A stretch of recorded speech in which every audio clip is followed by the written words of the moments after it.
salah satu daripada anggota DPD RI Haji Umar Pak tempat kita nyo patut kita syukuri dan kita banggakan karena kehadiran beliau tersebut adalah untuk kuat keyakinan kepada kita yang bahwa kita hanya salah dalam pilih hanya salah dalam terpilih DPD sebagai wakil wilayah Senayan.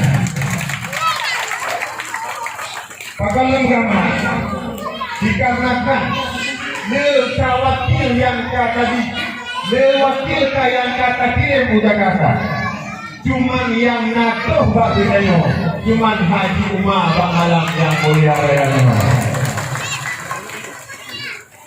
Maka ada hal tersebut kamu ada nama masyarakat kampung Deping Gajah khususnya dan kecamatan Pasir Raja pada umumnya mengucapkan semangat Haji Umar. Saya butuh juga habisnya ke depan kamu kampung Deping Gajah. Bapak Ibu dan Haji Umar yang kami hormati,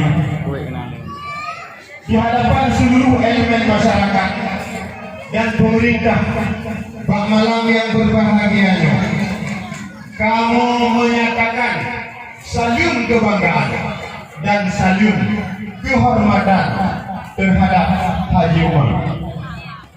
Dikarenakan di ketika tak kalah terpantau selama Haji Umar menjadi DPD RI, contoh-contoh pelayanan terhadap masyarakat yang patut kita banggakan.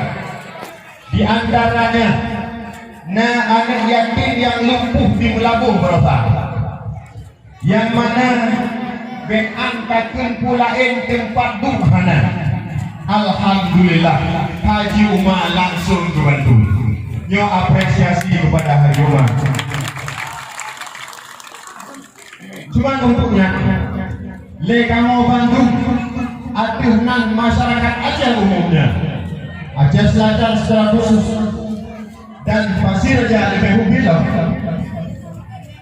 kamu berdoa, kamu lagi Allah Subhanahu wa Ta'ala, ya Allah berlebih Haji Umarnya bersehat saja, ya Allah berlebih Haji Umarnya istiqamah dalam melayani masyarakat Aceh, ya Allah. Amin. Dan begitu Haji Umarnya sebagai pemimpin Aceh ke depan.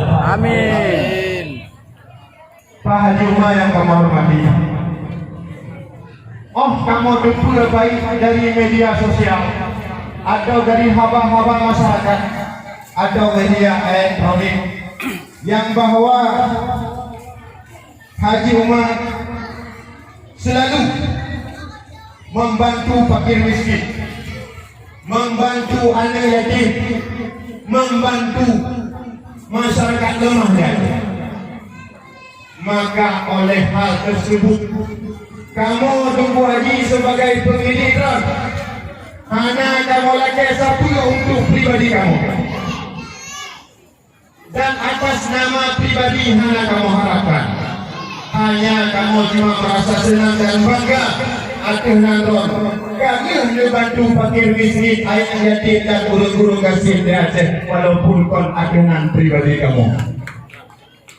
Maka untuknya secara kelembagaan kampung, secara kecamatan Pasir Raja, kamu sangat berbangga karena Haji Umar membantu nepulumah kepada kamu jalan dan sumber-sumber untuk pembangunan kampung dan kecamatan kamu.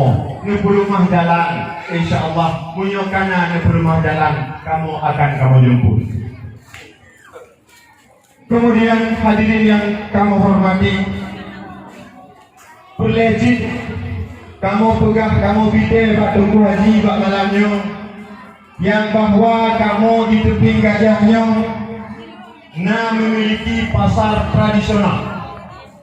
Juga kamu di Teping Gajah dayah dua boh, MTI Madrasah Tarbiyah Islamiyah yang kali tutung urayan dan uhonyo terbengkalai pembangunannya. Kemudian juga kamu Teping Gajah SDM atlet bola yang cukup lagak. tapi hana lapangan yang ideal. Dan kamu di